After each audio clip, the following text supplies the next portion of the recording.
I started the winter with a rotation of 6 women, and through great discipline, I have worked that number down to 0. That number did not get to 0 by itself. I took it there one woman at a time. A rotation is the foundation of frame. Most men chase one woman, which is desperate, so I sourced 6, so that no single woman could ever tell whether she had my attention, mostly because she did not. The whole system runs on one principle, the only principle that has never failed me, which is outcome independence. I am independent of the outcome. I have achieved this by making sure there is never an outcome. Hannah was the first slot. The thing was going so well that I knew I had to start ruining it on purpose, because a thing going well is a thing that has taken your frame. She texted, "Haha, you're funny, what are you up to this weekend?" which is a frame grab dressed as a question, so I waited 2 hours and replied, "Stuff." Because a man with options does not have a weekend, he has stuff. The stuff landed so hard she double texted to clarify she meant dinner, which meant one word had taken her frame, and I had 5 more women to do that to. So I opened the rotation to the next slot. Her name in my phone was Do Not Engage, because naming her would have been attachment. She asked how my day was, a soft question, an easy one, the kind that gets a man comfortable, so I did not answer it for 3 days. 3 days is a flex. It is also 3 days where I said nothing to anybody, and by day 3 I had built so much tension that I had forgotten which woman the tension was about. The 3-day delay worked so well on slot 2 that I had to bring it to slot 3, except a delay you can repeat is not a flex, it is a schedule, so I escalated the category. When slot 3 asked if I wanted to grab coffee Saturday, I answered fast on purpose, and I made sure to misspell it. One deliberate typo. Yay sounds good, because a man who proofreads is a man who cares, and I needed her to see a guy too unbothered to hold down the H. She wrote back LOL okay when? A real question with a real day attached, and a real day is a trap, because picking a day is qualifying. So I did the most powerful thing a man can do to a question. I left it on red. The receipt said 9:14. She had asked me something I could have answered in one word, which is exactly why I did not, because a one-word reply is still a reply, and a reply is chasing. So I let that 9:14 sit there for a week. I did not give her an answer. I gave her a timestamp. And leaving a woman on red is where most coaches stop. They think that is the whole game. For me, it was a warm-up. Here is the problem with leaving a woman on red. She can still see that you saw it. There is a witness, the receipt, the 9:14, and a true frame leaves no witness.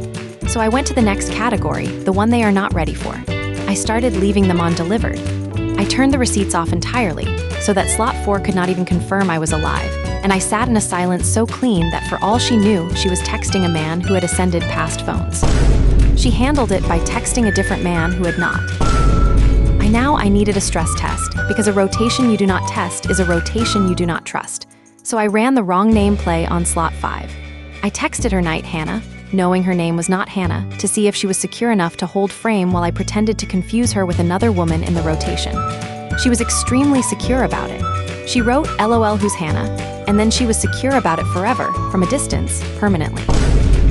Slot 5 leaving freed me up for the nuclear move, which I had been saving, and which I brought to Hannah, the original, because the original deserves the finisher. She had sent a voice memo. 41 seconds. A woman's actual voice talking to me, which is the single most dangerous thing a frame can absorb, so I did the discipline thing. I never pressed play. It is still there. I have a 41-second recording of a human being trying to reach me, and I have held frame against it by refusing to find out what it says. Holding frame against the voice memo built so much pressure that I had to release it somewhere. So I opened Hannah's thread to send the line I had been writing for weeks, the closer, and I typed it out. And I saved it to drafts, because sending it would have shown effort, and a text I never send is a text she can never use against me. The strongest message I have ever written has never been delivered to a human being. It is load-bearing. It holds up the entire rotation from inside a folder no one can open.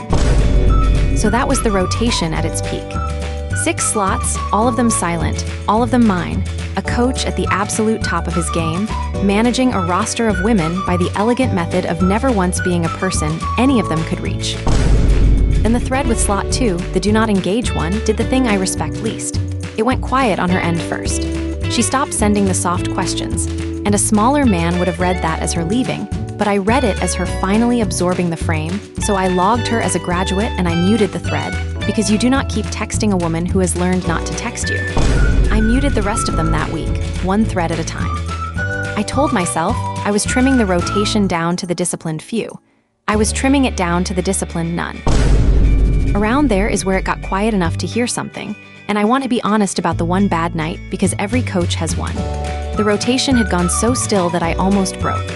I opened Hannah's thread at 2 in the morning and my thumb went to the draft, the saved one, the closer.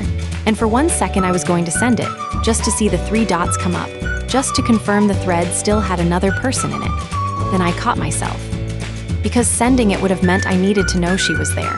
And a man who needs to know is a man who has lost.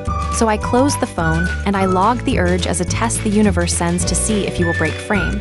And I passed it, by doing nothing, at 2 in the morning, alone, to a draft. The next morning, I did the only correct thing, which was to soft next the whole rotation at once. A soft next is when you withdraw all attention to make her chase, and I withdrew all of it, from all 6, simultaneously, and I sat back to let 6 women feel the absence of a man none of them had heard from since the winter. The plan was airtight. The plan required them to notice. Then I opened Hannah's profile, just to confirm she was still in the rotation, still waiting, still losing, and the profile had a new photo, and it was from her wedding. There was a ring, there was a man, and there was a date, and the date had already passed. So I studied his approach, the way a professional studies tape. He had answered her in under a minute, full sentences, every letter spelled, the wrong name never once deployed, and I will be honest with you, the poor guy had no frame at all. Just a wife.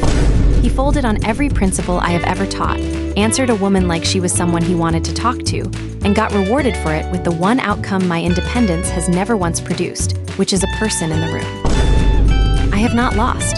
I have achieved total outcome independence from every woman who has ever had my number, which is the goal, and I have hit the goal so hard that the rotation now contains the purest number a rotation can contain.